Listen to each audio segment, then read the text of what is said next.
I think it's essentially about self-sufficiency, so and also reclamation.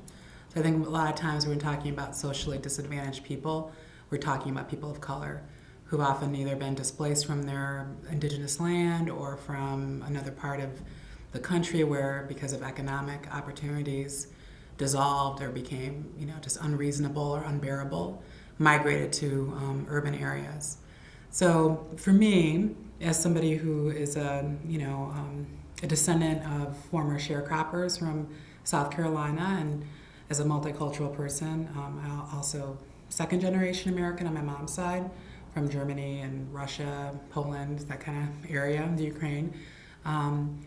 Just in coming from agricultural lines on both sides, I really think a lot about what that means. And so there's a lot of baggage, I think, that people of color have around working the land, and from everything from being exploited labor to slave labor to migrant labor, having the aptitude and the kind of rights to work in the earth, but not receiving any of the benefits of that, and being exploited.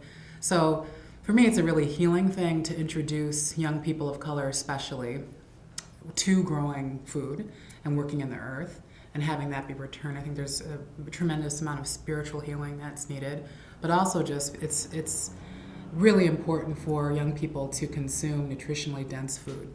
So, it's like teenagers are going to eat French fries, etc., but there's nothing else that they're consuming. And I think a lot of us that are a little bit older, even if we didn't have a lot of money, myself specifically, I grew up on a farm. We grew amazing food organically, so it was really dense with nutrient, and that makes you strong and healthy. That makes you less vulnerable to a lot of diseases and illnesses that are diet related. So, I think about a lot of these things and sort of what can I do as somebody who has the privilege of this information and the privilege to be able to share it with other people, and how can we kind of a common adage that a lot of us in this movement use, how can we walk the talk, and as we walk down the road, create these new solutions.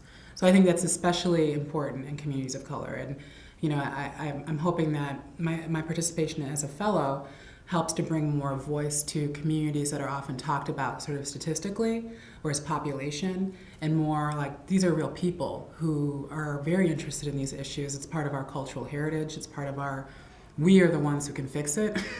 So we need to be kind of at the table, and need to be able to create strong alliances. And most importantly, I think food security. People need to eat. And especially in the face of climate change, it's going to be even more, people who we don't normally think of as being vulnerable populations are going to become very vulnerable. So, especially since we're not used to as much scarcity.